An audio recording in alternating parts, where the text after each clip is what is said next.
There was a time when the world believed it already knew exactly who she was, not because she said anything, but because they decided it for her. Her name is Shiloh Jolie-Pitt, the daughter of Angelina Jolie and Brad Pitt, born into global attention and raised under constant observation. From the very beginning, every detail of her life was watched, every appearance, every change, every phase, and slowly, without anyone fully realizing it, a narrative was created around her, a version of who she was supposed to be, a version the world repeated over and over again. But here is the part most people missed. That version was never confirmed. It was assumed. And over time, something started to feel off. Not suddenly, not dramatically, but enough to raise a question people could not fully answer.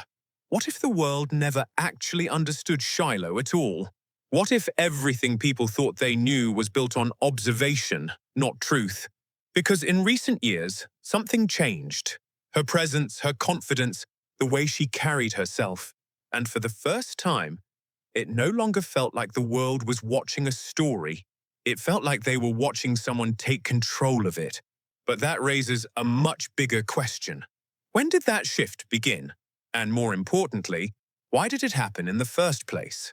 From the moment she was born, Shiloh was not just a child growing up. She was a story unfolding in real time, a story the world was watching, and more importantly, a story the world believed it understood. But this is where things become more complicated. Because Shiloh was not just growing up inside a famous family. She was growing up inside a narrative that already existed before she even had the chance to define herself. The daughter of Angelina Jolie and Brad Pitt, two of the most recognizable figures in the world, part of a family constantly followed, constantly analyzed, constantly discussed. And in that kind of environment, something subtle begins to happen. The line between who you are and who people think you are starts to blur. But here is the part that often goes unnoticed.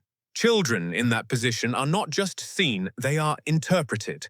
Every choice becomes a signal, every phase becomes a headline, every moment becomes a narrative. And over time, those narratives begin to stack, layer by layer, until they form a version of reality that feels complete, even when it is not. That is the environment Shiloh grew up in. And that environment does something very specific. It does not just shape how the world sees you. It pressures you to either follow the story or quietly step outside of it. And this is where things begin to shift. Because instead of correcting the narrative, instead of explaining herself, Shiloh did something unexpected. She did not respond at all. And that silence was not empty. It was intentional. At some point, something changed. Not in a way that made headlines, not in a way that demanded attention, but in a way that made people look twice. Because the version of Shiloh that the world thought it understood no longer seemed to fit. And that is when the narrative began to break, quietly, almost invisibly, but unmistakably. Because for years, people had been watching her through a lens they believed was clear, a story they thought made sense until it did not. And then something unexpected started to appear. Not interviews, not explanations, not statements, but glimpses, short clips, practice sessions, moments that felt unfiltered. Dance. That is where people started to notice it. The focus, the discipline, the control. This was not someone reacting to public perception. This was someone building something real, something personal, something that did not need to be explained. And this is where everything shifts. Because for the first time, the conversation was no longer about who Shiloh was supposed to be. It became about what she was actually doing.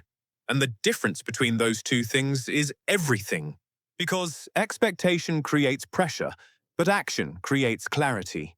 And through movement, through repetition, through presence, Shiloh was not correcting the narrative. She was replacing it. without words, without confrontation, without needing permission. And maybe that is why this moment matters more than anything that came before it. Because this was not a reaction.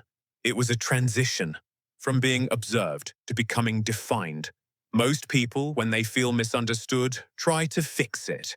They explain, they clarify, they respond, because that is what the world expects. If people get the story wrong, you correct the story.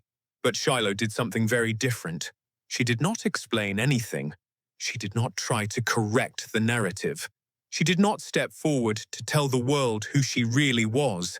And that choice changes everything. Because silence in a situation like this is not weakness. It is control. Control over what is shared, control over what is withheld, control over how identity is allowed to exist in public.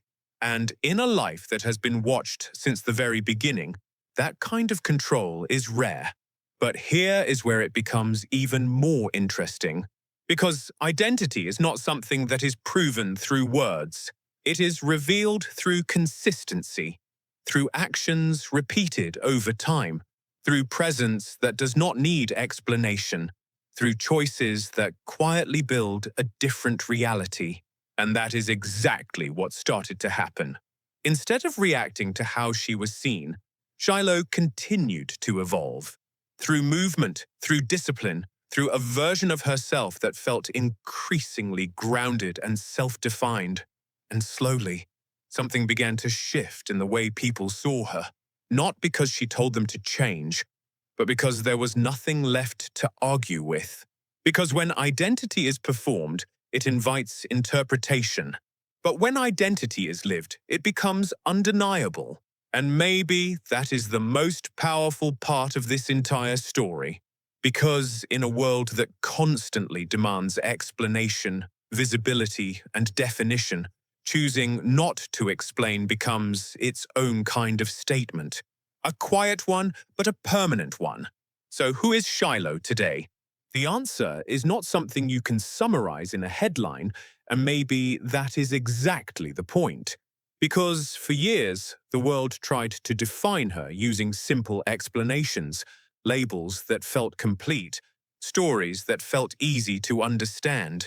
But identity was never meant to be simple, and it was never meant to be decided by anyone else. Because what we are seeing now is not a sudden change. It is a process, a quiet, consistent process of becoming, not through statements, not through explanations, but through choices, through movement, through discipline, through a presence that no longer feels uncertain. And that shift matters, because Shiloh is no longer reacting to the story that was built around her. She is no longer trying to fit into a version of herself that the world created. She is moving beyond it, on her own terms, in her own time, and without needing approval. And maybe that is the most powerful transformation of all. Because in a world that constantly tries to define people before they have the chance to define themselves, choosing not to be defined becomes its own kind of identity. A quiet one, but a permanent one. From being watched to being understood. From being interpreted to becoming undeniable. Shiloh Jolie-Pitt is no longer the story the world once believed it knew. She is something else entirely. Something still evolving, something still personal, something that does not need to be explained to be real. And maybe that is why her story continues to hold attention. Because it is not about proving anything. It is about becoming something. And sometimes the strongest identity is the one that never asks to be understood.